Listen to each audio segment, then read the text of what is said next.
네, 안녕하세요. 비욘디 시청자 여러분, 반갑습니다. 예, 저는 김병우의 척추 라이브에서 여러분께 척추 질환과 관련된 유익한 의학 정보를 전달하고자 하는 연세선도병원의 대표 원장 김병우입니다. 네, 반갑습니다, 여러분.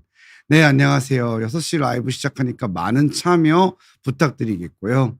그리고 실시간 채팅창을 통해서 오늘 주제와도 상관이 없는 내용들 어떤 것도 좋으니까 질문 주시면 되겠습니다.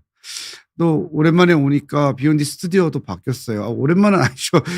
월 2번씩 꼬박꼬박 오고 있으니까. 네, 뒤에 배경화면이 바뀌어가지고 좀 놀랐는데 산뜻한 분위기가 나나요? 다음에는 원하시는 배경화면이 있으면 한번 설정해 볼게요. 오늘의 주제는 한번 보도록 할게요. 제목 함께 보고 지금 안내 멘트가 우리 PD님이 내보내 주셨는데 협착증 때문에 다리가 붓고 아플 수 있나요? 라는 내용이라고 보시면 되겠어요. 항상 이제 많이들 물어보시는 내용들이에요. 그래서 저희가 저희 연세산돌병원 TV, 연세TV, 그러니까 유튜브 채널이죠. 통해서도 질문 많이 주시고 주제 관련된 것도 주시거든요. 그리고 또 필요한 내용들은 저희 비욘디 공식 채널 통해서도 주시면 너무 감사하겠고요. 많은 분들이 또 이렇게 물어보시는 내용이에요. 이 협착증 때문에 다리가 붓고 아플 수 있나요? 라고 많이 물어보시고 실제로 진료실에서도 많이 물어보셔서 제가 요걸 다루려고 했는데 사실 방송 며칠 전에 또 관련된 분도 한 분 오셨어요. 환자분이. 그래서 또 참 의미 있는 주제가 될 수 있겠다 해서 준비를 해보았습니다. 자, 안녕하세요. 시나브로님 반갑습니다. 안녕하세요. 선생님 주셨는데 감사드리고요. 윤희님이신가요? 안녕하세요. 반갑습니다. 윤희님. 네, 많은 참여 부탁드리겠고요. 협착증 아닌 내용도 다 좋으니까 실시간 채팅창 통해서 많이 문의해 주시고 또 못다한 내용들은 댓글을 통해서도 말씀 주시고 또 저희 연세산돌병원 채널 통해서도 많이 문의 주세요. 네, 25년도 6월 방송 일정은 6월 12일 목요일 오후 6시와 그다음 25일 수요일 오후 6시로 준비되어 있으니까 이렇게 또 다음 달에도 좋은 방송 준비해 보도록 하겠습니다. 자, 그러면은 주제로 넘어와 가지고 오늘 주제 내용이 뭐였죠? 다리가 붓는다는 거였어요. 그래서 협착증 때문에 다리가 붓고 저리고 이렇게 아플 수 있나요? 라고 이야기했는데 다리가 붓는다는 거에 대해서 한번 이야기를 나눠봐야 될 것 같아요. 환자분들이 의외로 진료실에서 많이 물어보시는 거예요. 전 다리가 좀 부었어요. 이 얘기를 많이 하고 또 문의사항으로도 많이 하세요. 실제로도 환자분들이 또 수술이나 시술 또 뭐 여러 가지 치료 중에도 약물 치료 중에도 붓는다는 이야기도 물어보시고 왜 이렇느냐 이렇게 물어보시는데 이 다리가 붓는다는 것부터 먼저 여러분들이 어떤 의미가 있는 건지 의학적으로는 그걸 한번 짚고 넘어가 봐야 될 것 같아요. 그래서 다리가 부어요. 자, 다리가 붓는다는 거는 우리가 의학적인 용어로는 하지부종이라는 말을 가장 많이 씁니다. 하지부종. 말이 좀 어려운데 하지 다리라는 뜻이죠. 상지가 팔이거든요. 그러니까 하지, 그다음 부종은 부었다는 뜻인데 다양한 원인이 있을 수 있어요. 그래서 일단은 기본적으로 정의를 하자면 다리에 체액의 축적과 팽창으로 인해서 발생하는 질환이에요. 예, 체액이 축적된다는 거죠. 그러니까 무슨 말이냐? 부었다 그러면은 실제로 막 살이 찐 게 아니에요. 예. 어머니들이 살이 쪘다라고 말씀하시는 경우도 있어요. 근데 부종을 이야기할 때 우리가 의학적으로 의미 있는 부종은 뭐냐면 체액이 팽창되고 체액이 그 안에 쌓인 거예요. 그러니까 체액이잖아요. 그게 뭘까요? 물이죠. 플루이드인 거예요. 바디 플루이드가 그 안에 이제 있는 상황인 거죠. 이럴 때 우리가 부종이라고 이야기를 하게 되는 거고 영어로는 이데마라고 합니다. 그래서 양측성, 양쪽으로도 올 수 있고요. 편측성, 한쪽으로도 올 수 있어요. 그래서 우리가 이렇게 이데마, 부종이라고 하는 게 생기게 되면 요걸 우리가 말할 때 특징적인 게 피부를 누르면 함몰이 생기는 거예요. 이게 바로 특징적인 거라 보시면 돼요. 자, 그래서 그림을 한번 볼게요. 자, 그림을 보시면 위에는 정상이에요. 정상 다리고 아래쪽은 부어 있는 다리죠. 그러니까 아래쪽이 부종이 있는 거예요. 그래서 우리가 이데마를 표현할 때 하지 부종은 피팅 이데마라고 그래요. 피팅 이데마. 피팅이라는 뜻 자체가 뭔가 이 표면에 surface에 덴트가 있다고 하거든요. 함몰이 있다는 거예요. 그게 바로 이제 피팅이라는 뜻인데 요게 이제 함몰 부종이라고도 이야기하죠. 누르면 움푹 들어간다는 거예요. 그러니까 만일에 좀 체중이 정말로 증가해서 살이 쪘어요. 그러면은 안 그렇죠. 예. 우리 애기들 보면 통통하잖아요. 우리 신생아들. 예? 그러면은 누르면 움푹 들어가나요? 탱탱하죠. 들어갔다가 이내 탄력 있게 탕 하고 튀어나오죠. 그러니까 그렇게 탄력성이 있으면서 들어갔다 나왔다 들어갔다 나왔다 하는 그런 거는 부종이 아니에요. 요거는 꾹 누르면 쑥 들어갔다가 마치 우리 보면은 메모리폼 매트리스라든지 이런 것처럼 움푹 들어가는 거죠. 나중에 이제 다시 돌아오긴 하지만 아주 부종이 심하면 더 깊게 들어가고 들어갔다가도 잘 나오지를 않아요. 이걸 우리가 하지부종, 함몰부종이라고 표현을 하게 됩니다. 자, 그러면 하지부종의 원인이 있을 거 아니에요. 원인. 다리가 붓고 하는 원인에 대해서 좀 알아야 돼요. 그래야지 이게 과연 협착증 때문에 이럴 수 있는 건지 다양한 원인에 대해서 우리가 좀 간단히 살펴볼 필요성이 있습니다. 자, 하지부종이라고 하는 것은 아까 체액이 축적돼서 생긴다고 이야기를 했잖아요. 그래서 첫 번째로는 가장 많은 것이 심장과 관련된 것이 많아요. 심장 질환은 이제 우리가 심장은 우리 몸의 모든 혈액과 이런 관리를 해주는 펌프 역할을 해주는 거잖아요. 그래서 심장이 펌프질을 하면서 온몸으로 이렇게 혈액을 보내게 되어지는데 이 혈액을 보내지는 과정 중에 어떤 일이 벌어지는 거죠? 효과적으로 전달이 잘 안 되게 되는 거예요. 그럼 이제 심장의 혈관이 커지거나 아니면은 심장 내에 이렇게 부전이 발생을 해갖고 심장이 커지게 되면은 이런 혈액의 흐름이 잘 원활히 안 일어나게 돼요. 그러면 이 혈관 내에 있어야 되는 혈액이 어디로 가는 거죠? 바깥쪽으로 우려야 되는 거예요. 그래서 정맥 내의 압력이 증가하면서 이 우열이 발생하게 되고 그러면서 부종이 발생하게 돼요. 그래서 심장 질환을 가지게 되면은 아무래도 이런 부종이 발생할 가능성이 높고 심각한 심부전 상태가 되면은 다리뿐만이 아니라 이 폐 안에도 폐 부종이 생기는 거죠. 그럼 폐에 물이 차는 거예요. 그러니까 호흡이 곤란이 오게 되는 거예요. 그래서 이 부종이라고 하는 거는 다리에만 생기는 것은 아니고 폐에도 생길 수 있어요. 그리고 우리가 어떤 문제가 발생하면 어디든지 생길 수 있는 것이 부종이에요. 하지만 이제 심장 질환이 발생하게 되면은 아무래도 하체 쪽에서 우리가 올라와야 되는 혈액과 체액이 못 올라와 주기 때문에 아무래도 거기에서 정체하게 돼 갖고 중력에 따라서 붓는 일이 발생하게 되는 거예요. 그래서 심장 질환이 주요적인 원인이 될 수 있습니다. 두 번째는 신장 질환이에요.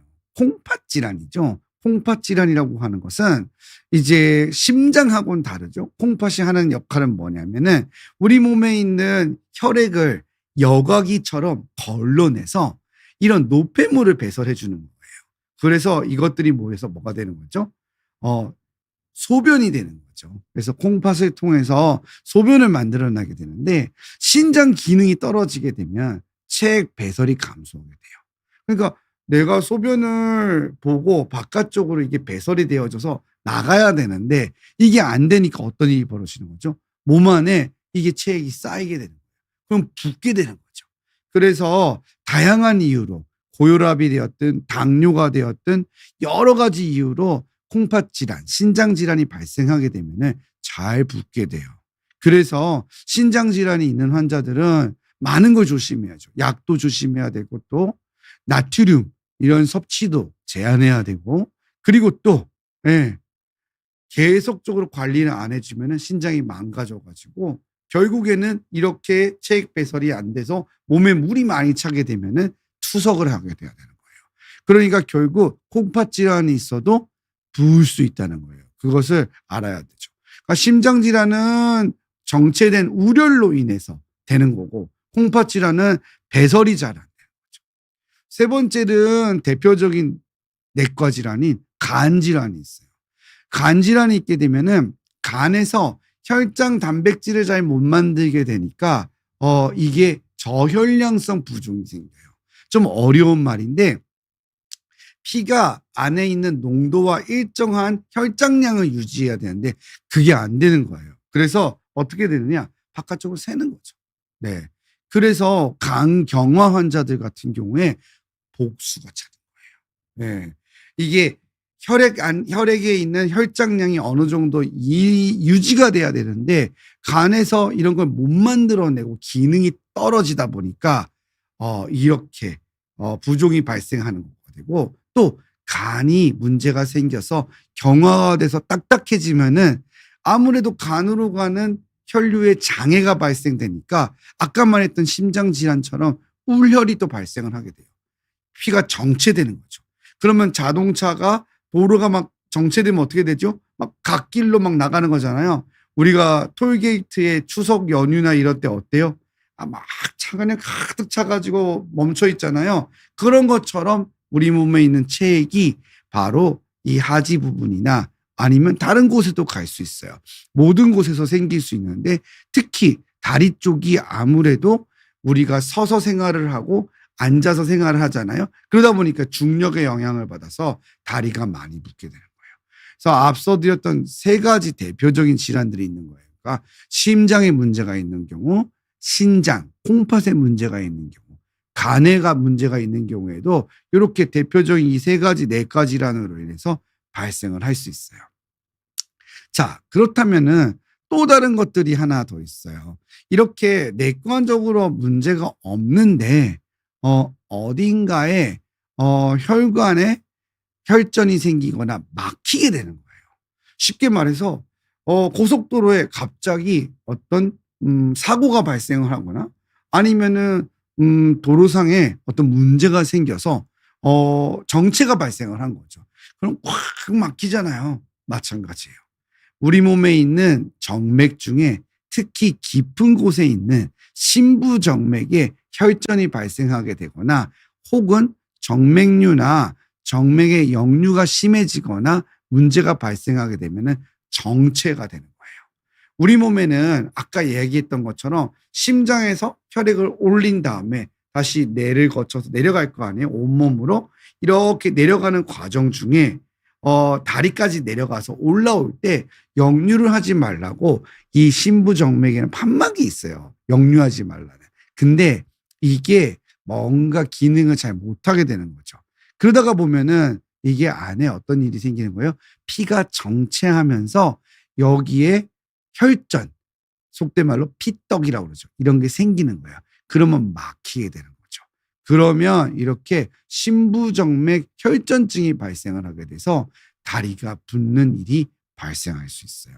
그래서 정맥 순환 장애도 문제를 일으킬 수 있는 거예요. 앞에 있던 일이 없다 하더라도 괜찮아요. 건강한 사람인데도 발생을 할 수 있는 거죠. 쉽게 말해가지고 심부정맥에 혈전이 생기면 아까 말했던 심장 질환이나 간 질환이나 콩팥 질환이 없더라도 발생을 할 수 있다는 겁니다.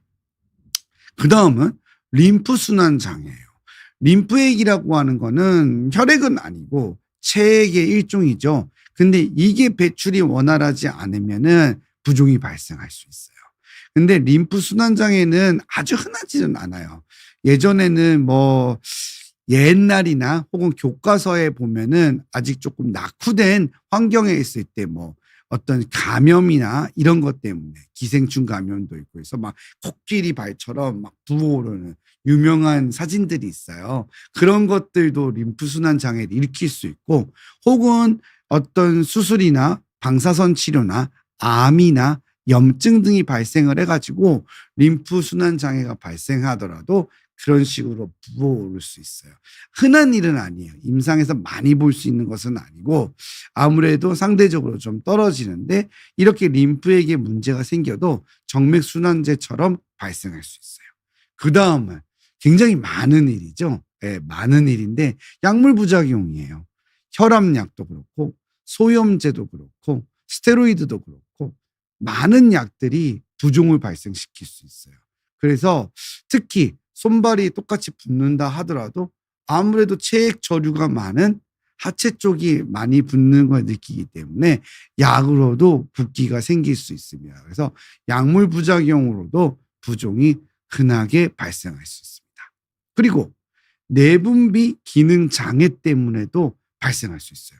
갑상선 기능 저하증이라든지 부신 기능 저하증, 그리고 부신 기능 항진증, 그리고 당뇨 환자 같은 경우에도 당연히 이런 혈당 조절과 함께 관련돼서 부종도 일어날 수 있고요.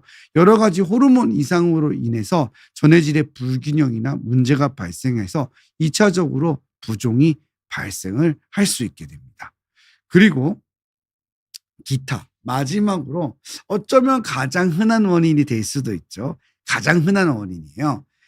장시간 서 있거나 앉아 있거나 이러면서부터 임신을 했을 때, 임신하면 체액량이 증가하니까 많이 부어요. 그래서 출산 직전에는 임산부들이 다리가 많이 부어 있어요.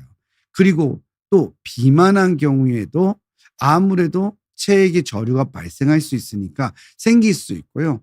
근육이 약화되거나 여러 가지, 또 나이 들면서도 노화의 과정으로도 부종도 발생할 수 있습니다. 이렇게 일시적으로 혹은 만성적인 부종을 일으킬 수 있다라고 보시면 돼요. 그러면 자, 우리가 부종의 원인이 굉장히 다양하다는 것을 알게 되었죠. 그러니까 많은 원인이 있다는 것도 알았고, 일단은 흔히 병적인 부종 상태가 아닌 것들은 지금 보는 여러 가지로 또 무리하거나 스트레스에서도 생길 수가 있는데, 구별점을 하나 보자면은 예를 들어서 환몰이 눌렀을 때 막 꾹 들어가고 정말로 그냥 정말 뭔가가 꽉 차서 터질 것 같아요. 막 피부의 색깔 변화가, 이건 정말 병적 부종이에요. 이런 게 양쪽으로 왔다. 그러면 앞에 말씀드렸던 심장, 콩팥, 간 이런 내과적인 질환이 많아요. 호르몬이나 약물도 마찬가지일 거고요. 하지만 뭐 호르몬, 약물 이런 것보다도 앞에 말씀드렸던 3대 내과 질환은 상당히 부종을 크게 만들 수 있기 때문에 그런 것들을 일단 의심해 봐야 돼요. 그다음 한쪽 다리로만 온다. 양쪽이 아니라. 그러면 확률적으로 심부정맥 혈전증, 그러니까 정맥 자체의 순환이 문제가 생겨서 막혀버리면서 확 부어오르는 거죠. 혹은 드물긴 하더라도 림프순환 장애라든지, 그리고 일종의 막히진 않았더라도 정맥 순환 장애 같은 것들이 발생을 했을 때 이런 한쪽 다리만의 부종이 발생할 수 있다는 것을 기억해 두면 좋을 것 같아요. 양쪽과 편측이 조금 다를 수 있다는 것도 기억하면 좋을 것 같습니다. 자, 그러면은 부종의 원인에 대해서는 이렇게 정리를 해 보았어요. 여러 가지 부종의 원인들이 있었고, 한쪽과 한쪽으로 오거나 양쪽으로 오거나도 차이점이 있을 수 있다고도 봤는데, 그러면 허리 협착증 때문에 다리가 부을 수 있나요? 라고 물어봤을 때 정말 그럴까요? 거기에 대해서 한번 대답을 해드려 볼게요. 자, 협착증은 여러분이 다 알고 있다시피 척추에 신경이 지나가는 통로가 막히게 되어가지고 좁아지게 되어서 신경을 압박하면서 누르게 되는 그런 질환이에요. 그런 병이란 말이죠.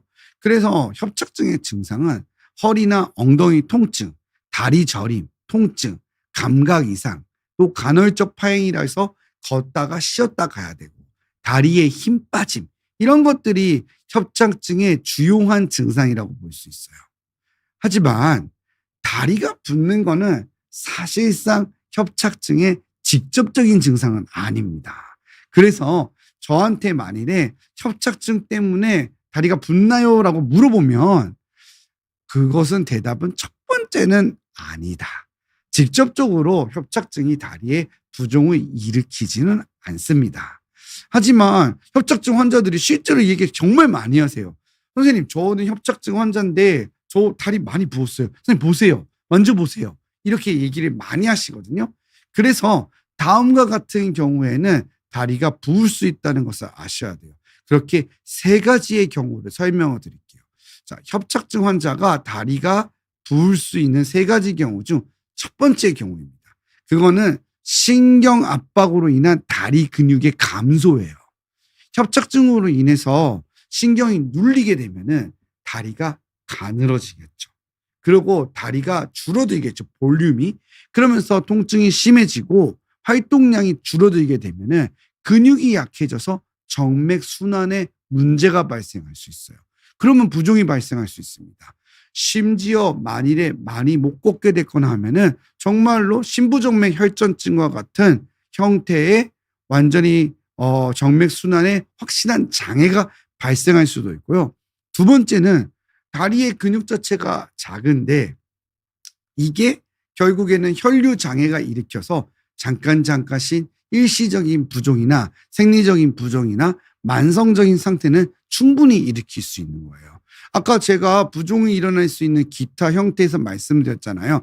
크게 문제가 없고 아주 병적이 아니다 하더라도 체중이 증가하거나 오래 서 있거나 스트레스를 받거나 이러면 함몰 부종이 발생할 수 있어요. 일시적으로 발생할 수 있는데 협착증인 상태에서 예를 들어 가지고 이 다리의 근육이 매우 감소된 상태면은 우리가 다리에서 짱짱하게 잡아줘야 되는 근육이 소실되어 있는 상태니까 당연히 생리적인 부종이 발생할 확률이 높아지게 되는 거죠.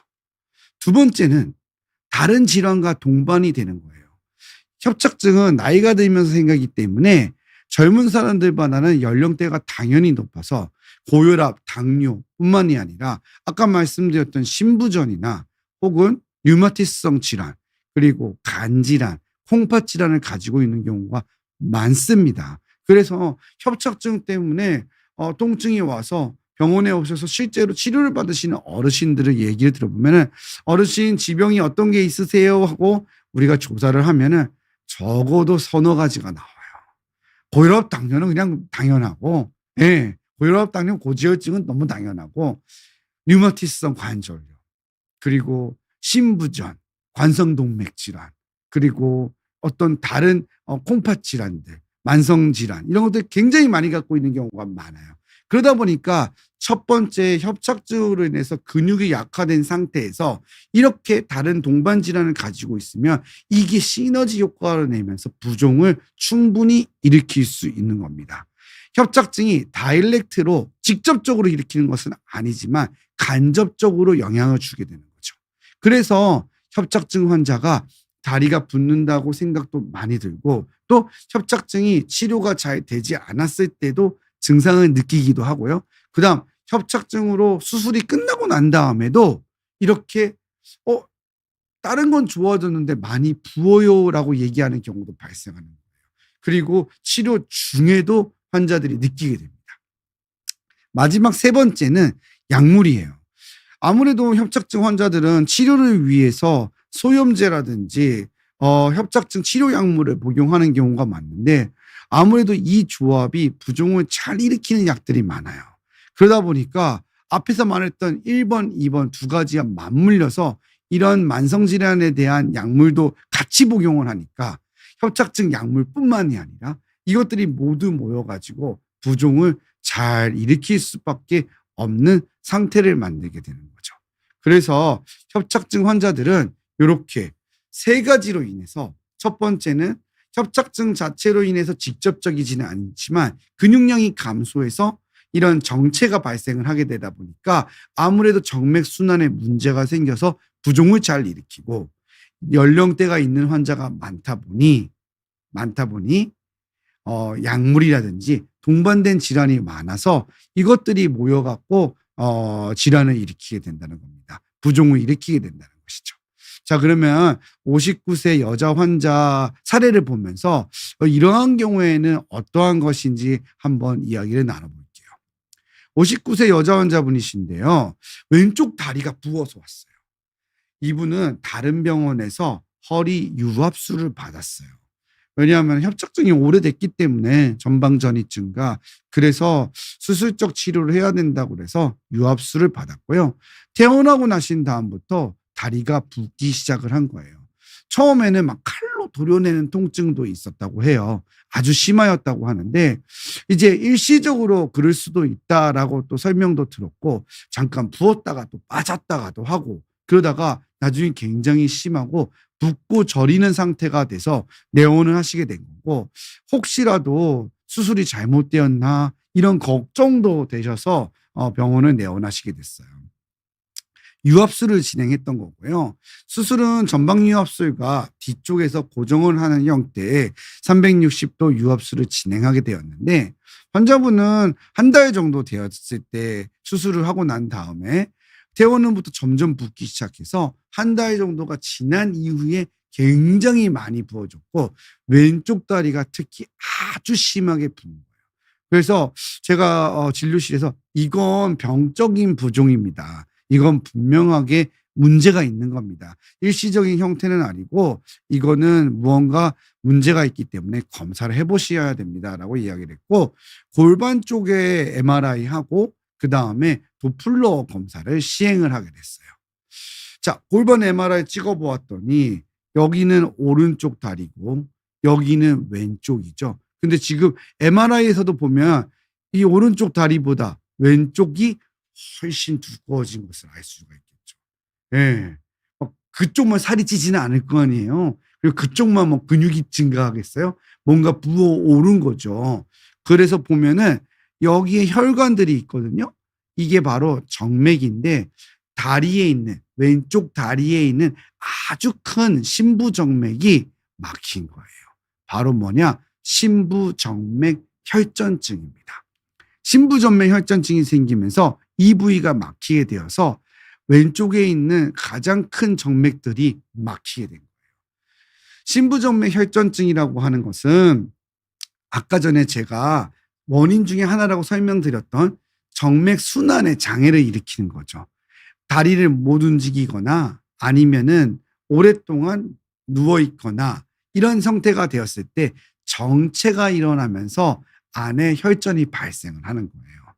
그러니까 우리가 수술을 하고 난 다음에 수술 환자들한테 항상 하는 게 있어요. 수술 환자들은 스타킹을 신잖아요. 그죠? 압박 스타킹 같은 거 신겨요. 환자들이 그거 굉장히 답답해 하시거든요. 아, 이거 빨리 벗어버리고 싶다. 그 스타킹을 신기는 이유가 바로 심부정맥이 혈전증이 생기지 않게 하려는 거예요. 누르게 되면서부터 정체되지 않고 혈류가 그 안에 우려되지 않게 해갖고 혈전이 발생하는 것을 방지하기 위해서죠. 그리고 병실에서 보면 우리가 침대마다 이렇게 뭐가 달려있잖아요. 저희 환자분들도 가끔씩 물리치료기로 우리 어머님들이 오해하실 때가 있어요. 아유, 침상에 물리치료기가 있어서 너무 좋아요 이러시는데 아닙니다, 어머니. 그거 물리치료기 아니고요. 바로 심부정맥 혈전증을 막기 위해서 하는 압박 스타킹 같은 거예요. 이렇게 압박을 해주는 기기입니다라고 설명을 드리거든요. 바로 이러한 것들을 사용하는 이유도 이런 이유 때문입니다. 그래서 우리가 어떤 수술을 받았을 때 예를 들어서 마취 때문에 좀 누워있는 기간이 길어지거나 아니면 유압술처럼 큰 수술을 받아가지고 좀 누워있는 기간이 길었거나 이럴 때에도 생길 수가 있고요. 또 특별한 이유 없이도 막히는 경우도 생길 수가 있어요. 그래서 이러한 심부정맥 혈전증은 중환자실에서 누워있는 환자들이나 유압술과 같은 수술을 받았을 때 아무래도 수술의 범위가 크죠. 인공관절 수술도 마찬가지고요. 이럴 때에 발생할 확률이 높아진다는 거예요. 검사는 사실상 도플러 초음파 검사만을 해도 거의 진단이 잘 되어질 수가 있는데 지금 보면은 요 혈관에 이렇게 안쪽이 막혀 있는 걸 볼 수가 있어요. 이 동그랗게 들어가 있는 것이 바로 혈전입니다. 그래서 우리가 다리 쪽에서 이 몸통에 가까운 심부정맥이 막히는 것과 몸통에서 먼 쪽에 심부정맥이 막히는 게 조금 조금은 의미가 다를 수 있는데 몸 쪽에 가까운 심부정맥이 막히게 되면은 아무래도 큰 혈관이 막히게 되기 때문에 다리도 많이 부을 수 있고요. 이러한 경우에는 이 심부정맥 혈전증을 통해서 이 혈전이 다른 곳으로 날아가서 특히 폐로 날아가 폐색전증을 일으키게 되면은 굉장히 위험한 일이 발생할 수 있어요. 폐색전증은 호흡곤란과 심지어 사망에도 이르를 수 있는 무서운 병이기 때문에 이렇게 심부정맥 혈전증이 발생을 했을 때는 방치할 수가 없게 됩니다. 그리고 혈액 검사만으로 진단을 할 수 있는 것은 아니지만 우리가 디다이머라고 하는 검사를 보면 이 환자에서도 2,000이 넘어서 보통 수치의 4-5배 이상 오르게 됐는데 이렇게 되면 어딘가에 뭔가 문제가 있는 혈전이 발생했다는 것을 시사하는 소견이기 때문에 혈액 검사로 정확한 진단을 할 수 있는 것은 아니지만 강력하게 의심해 볼 수 있어요. 지금 이 환자는 너무나도 명확하고 큰 데가 막힌 혈전이기 때문에 진단이 금방금방 잘 됐는데 작은 혈관들이 다리의 먼 쪽, 발이라든지 정강이 쪽에 있는 심부정맥에서 막혔다가 또 풀어졌다가 이러면 진단이 조금 늦어지는 경우도 있을 수 있어요. 그러면 그럴 때는 우리가 임상적인 증상과 몇 가지 여러 보조 검사를 통해서 확인을 해볼 수 있고요. 요즘은 CT가 너무나도 잘 나왔기 때문에 확진은 또 CT로도 충분히 가능합니다. 그래서 이런 검사들이 가능하다는 것을 기억해 두시면 좋아요. 하지만 초음파 검사가 아무래도 방사선 노출이 적기 때문에 유용한 1차적인 검사라고 보시면 되겠습니다. 네. 심부정맥 혈전증에 대한 치료를 얘기하면 오늘 강의를 끝낼 수가 없기 때문에 그거는 제가 또 전문으로 하는 분야는 아니에요. 제가 협착증에 대해서 수술을 하고 하는 신경외과 의사이기 때문에 심부정맥 혈전증에 대한 치료는 아무래도 혈관 쪽을 보시는 선생님들하고 상의를 해보시는 게 좋을 것 같고요. 이렇게 심부정맥 혈전증은 아까 얘기했던 대로 매우 심한 경우에는 어떻다고 그랬죠? 폐서증증이 발생할 수 있기 때문에 지금과 같은 경우에는 빠른 치료가 필요합니다. 그래서 피를 녹여주는 항응고요법이 필요해요. 그리고 또 혈전이 날아가는 것을 방지하기 위해서 정맥 내, 대정맥 안에 필터를 달아서 그것을 방지해주는 치료를 하기도 합니다. 그래서 이러한 것들을 치료도 반드시 필요하다는 것을 기억해 두시면 좋을 것 같아요. 자, 정리를 해보겠습니다. 허리 협착증 자체로 다리 부종이 생기는 것은 흔하지 않다. 자체로 이렇게 크게 부을 수는 없어요. 하지만 얘기 드렸잖아요. 근육량의 감소와 또 가지고 있는 과거력 지병들, 약물 등이 상호작용을 하면서 어떤 생리적인 부종이나 일시적인 부종을 자주 발생시킬 수 있어요. 대부분은 아까 이야기했던 대로 전신적인 질환의 원인이거나 아니면 다른 요인이 있는 경우가 많고요.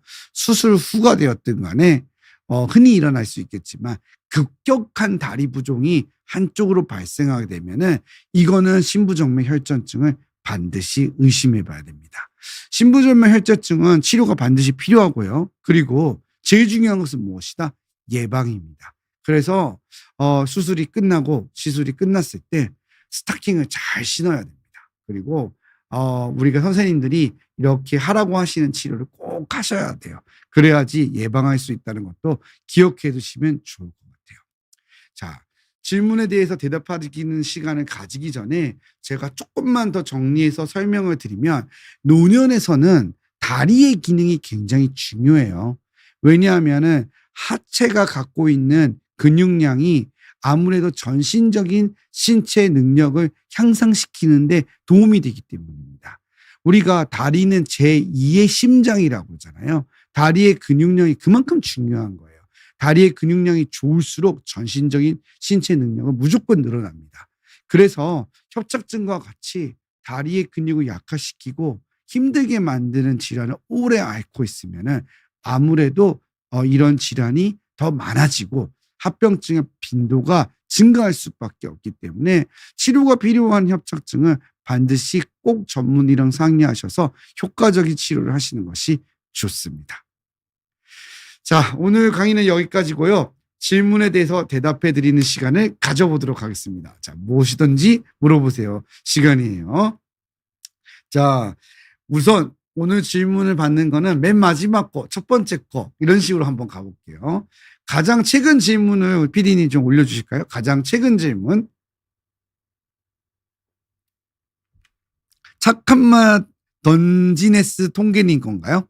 자, 42세 남자분이신데, 착한 맛 던지네스 통계님께서는, 42세 남자고, 요추 3마디가 디스크가 있어서 치료를 하고 있대요. 약은 울트라셋, 그리고 리리카, 제품명이죠. 프리가발린 75mg과 혈액순환제, 그리고 허리가 너무 아프면 세레브렉스를 먹고 있대요. 세레브렉스는 소염제거든요. 문제는 감기가 걸리면 목이 붓고 허리가 아프기 시작합니다. 감기랑 허리 아픈 거랑 관계가 있나요? 자, 이것도 직접적 연관성은 없습니다.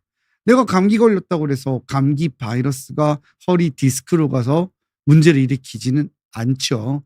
그리고 감기라는 거는 감염성 질환이잖아요. 이것 때문에 허리에 척추염이나 농양 잘 생기지는 않아요. 그래서 직접적인 것은 아닌데 이 부종과 비슷해요. 간접적인 영향을 주는 거예요. 예를 들어서 내가 디스크가 있어서 아프기 때문에 어떤 전신적인 염증 반응이 발생을 하게 되면은 그로 인한 2차적인 결과로 통증이 발생하는 거예요.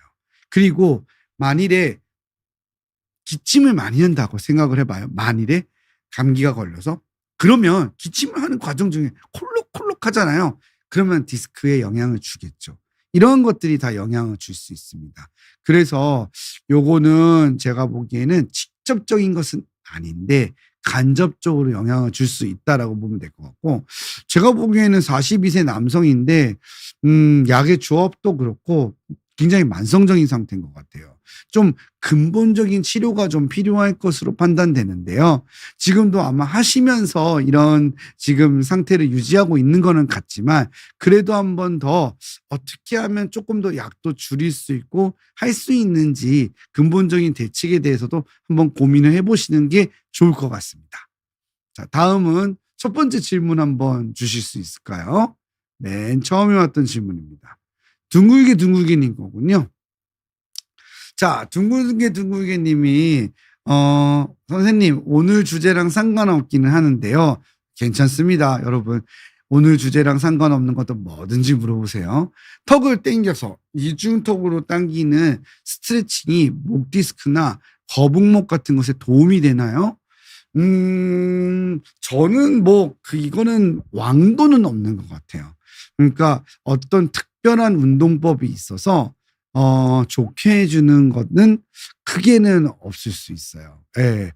근데 뭔가를 해주는 건 의미가 있어요. 그래서 하루 종일 이러고 있는다면은 이거는 좀 아닌 것 같고요. 아무래도 반대로 신전 운동을 해주는 것이 조금은 좋을 수 있어요. 하지만 까딱 이런 식으로 하는 건 좋지 않아요. 그래서 제가 환자분들한테 목이 좋지 못하다 보면 뻐근하니까 환자들이 막 이렇게 돌리시거든요. 따까닥 하거나 그건 안 좋아요. 예. 왜냐하면 관절을 마모시켜서 두껍게 만들 수가 있어요. 천천히 지긋하게 신전을 시켜주고 목을 풀어주는 운동이나 스트레칭은 도움이 될 수 있을 것 같고요. 당겨서 이중턱을 만든다? 그건 전 잘 모르겠네요. 둥글게 님에 대한 질문의 대답은 여기까지였어요. 다음 질문 또 PD님께서 주시면 좋을 것 같습니다. 자, 다음 질문은 엉덩이부터 다리까지 저리고 당길 때 어떻냐라고 물어보는 질문이었어요. 해피 에버 애프터님께서 주셨어요. 엉덩이부터 다리까지 저리고 당길 때 허리 문제인지 혈관 문제인지 구분하는 방법이 있나요? 라고 물어보셨어요. 와, 이 질문의 수준이 굉장히 높습니다. 해피 에버 애프터님은 우리 의과대학 교수님이신가요? 이거 학생 시험 문제 이렇게 나가요. 예. 자, 제가 대답을 해주자면 이래요. 조금 환자의 입장에서, 시청자의 입장에서 설명을 드리자면 그래요. 자, 일단은 빈도로 설명을 드릴게요. 빈도는 허리가 많아요. 허리가 상당히 많습니다. 혈관도 있을 수 있지만 허리가 상당히 많다는 것을 기억을 해두시면 될 것 같고요. 허리하고 혈관의 차이점은 우리가 이거는 이제 꼭 그런 것은 아닌데 허리는 평지를 걸어가거나 아무튼 우리가 걸어가는 거리의 영향을 좀 받아요. 근데 혈관은 강도의 영향을 받아요. 무슨 말이냐? 강도? 무슨 말이에요, 원장님? 그러실 텐데, 자, 보세요. 그냥 허리는 걷다가 보면은 걷는 그 시간에 신경이 눌리는 거예요. 그러다 보니까 자세 같은 것도 영향을 좀 받아서 조금 구부리고 걸으면 좀 나아져요. 그래서 어떤 분은 뭐 오르막길은 괜찮다. 이런 환자들마다 또 약간의 보행 시의 차이를 느껴요. 근데 혈관은 어떤 거냐면은 예를 들어서 시간보다도 등산을 한다고 칩시다. 막 올라가요. 그러면 많은 에너지가 필요하죠. 그러면 생겨요. 이게 무슨 말이냐? 혈관은 생각을 해보세요. 자, 푸샥푸샥 하면서 혈관이 펌프질을 하면서 우리 다리에다가 산소를 보내주는 거잖아요. 근데 이게 잘 안 가서 이 다리에 허혈성 변화가 와갖고 통증이 발생을 하는 거거든요. 그러니까 가만히 쉬면 내가 근육에서 요구하는 요구량만큼 오지 않고 충분하면은 증상이 안 생겨요. 근데 일정 수준 이상으로 근육이 막 운동을 하거나 일을 하게 돼서 이 요구량이 높아지면 그때 허혈이 발생하는 거예요. 이해가 가시죠? 그러니까 강도가 조절이 되면서 높아지면은 통증이 발생하는 경향이 있으면은 혈관의 가능성이 있죠. 또 나머지는 혈관의 같은 경우에는 혈류의 영향을 받다 보니까 피부의 색깔이나 이런 것도 좀 바뀌거나 하는 것도 알 수 있는데 문제는 아까 얘기했죠. 협착증 환자가 오래되다 보면 정맥순환 부전을 같이 가지고 있는 경우가 많기 때문에 동맥이 막혀서 생기는 폐쇄성 동맥혈관 질환은 구별해 볼 수 있는 포인트가 좀 있는데 정맥 질환 같은 경우에는 굉장히 애매한 것 같아요.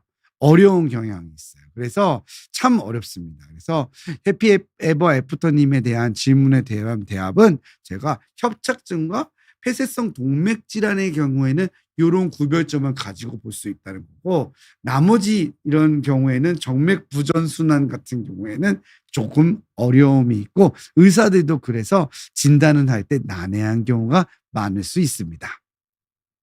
자, 다음 질문은요. 이너피스님 거 한번 이야기해 볼게요. 지금 바로 질문이 들어오셨으니까.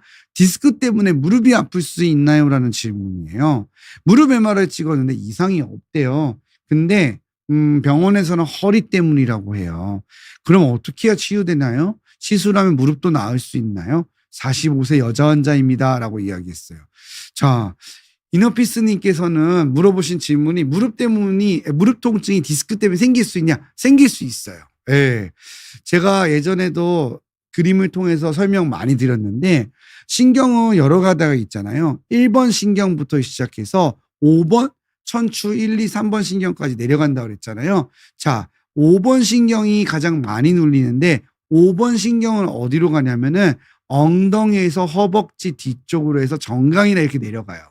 그렇죠? 근데 3번이나 4번 신경 무릎까지 갑니다. 앞쪽 허벅지로 가고요.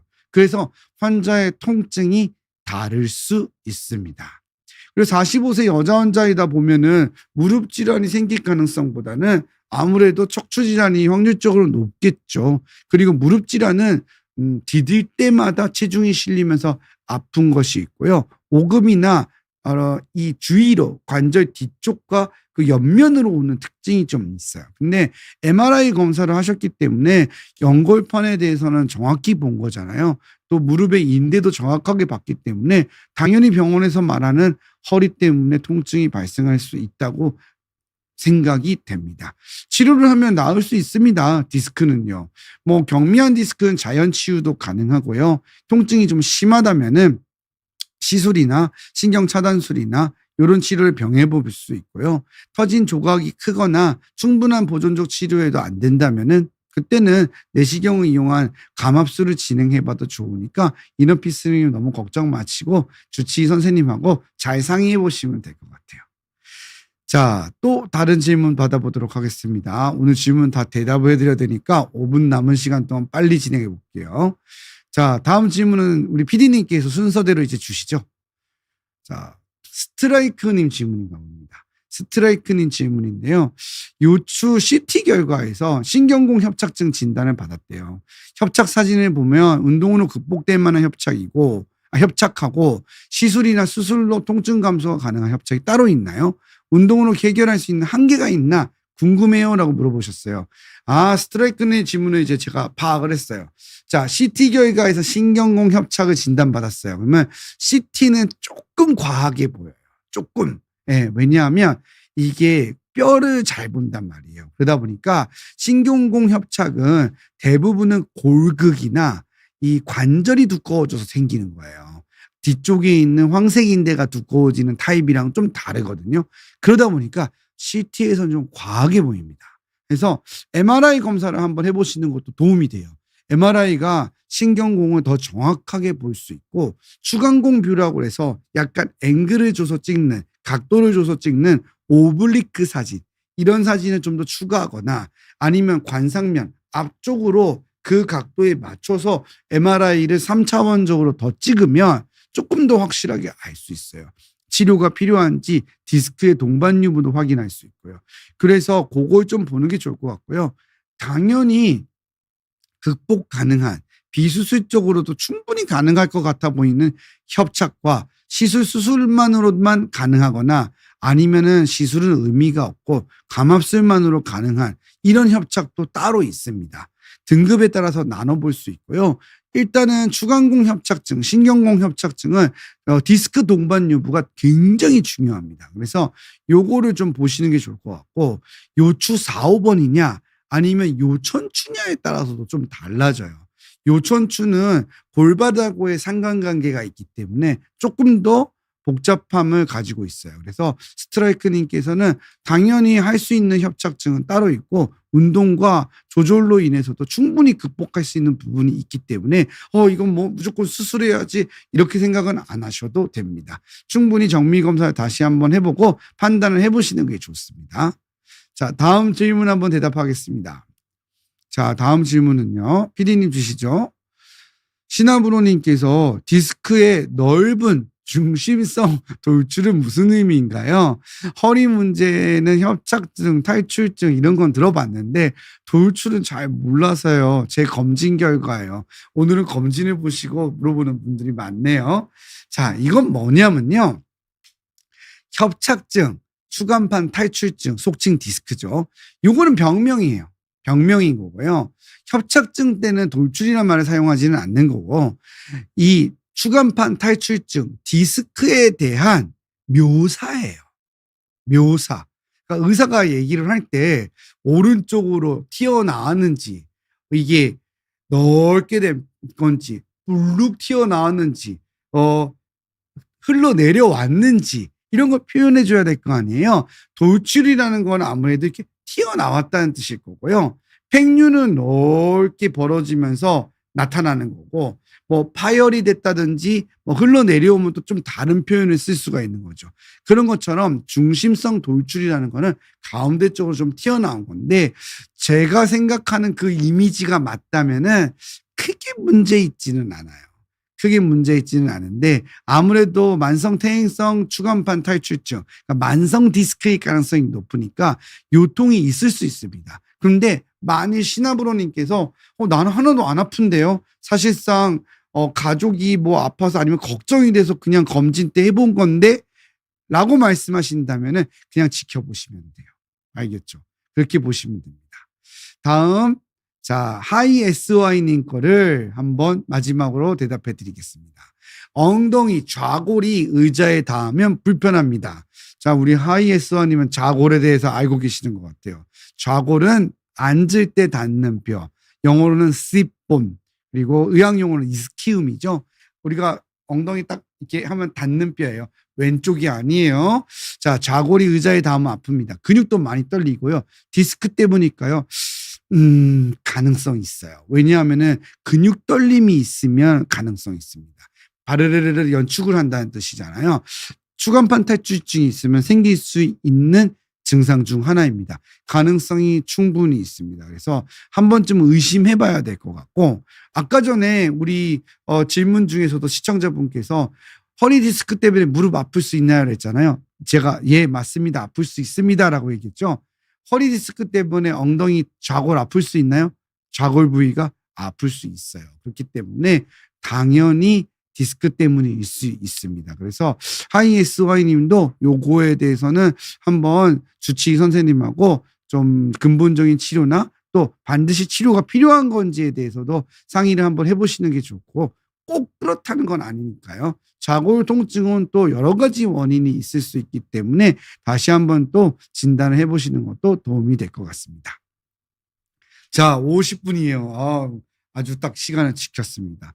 시나무로님께서 쫄았다고 질환명인 줄 알고 라고 하셨는데, 그렇죠. 그렇게 생각해 보니까 그럴 것 같아요. 중심성 돌출, 뭔가 무서워 보이잖아요. 그런 건 아니고요. 묘사한 그러한 설명이라고 보시면 됩니다. 자, 여러분 오늘도 여러분들의 척추 건강을 지키는 데 도움이 되었으면 좋겠습니다. 아무튼 허리 협착증에 대해서 오늘 간단히 설명드리면서 다리 부종에 대해서, 다리가 붓는 거에 대해서 이야기를 많이 나누어 봤는데, 항상 건강관리에 유의하시는 것이 좋을 것 같고, 항상 여러분들 제일 중요한 거는 여러분들과 함께 여러분을 제일 잘 아는 주치의 선생님들이니까 주치의 선생님들하고 항상 질문하시고 진료 보시면서 잘 지켜나가시기 바랄게요. 오늘도 공식 인사하고 마무리하도록 하겠습니다. 여러분 오늘도 통증 없는 밤 되세요. 굿밤 되세요. 안녕.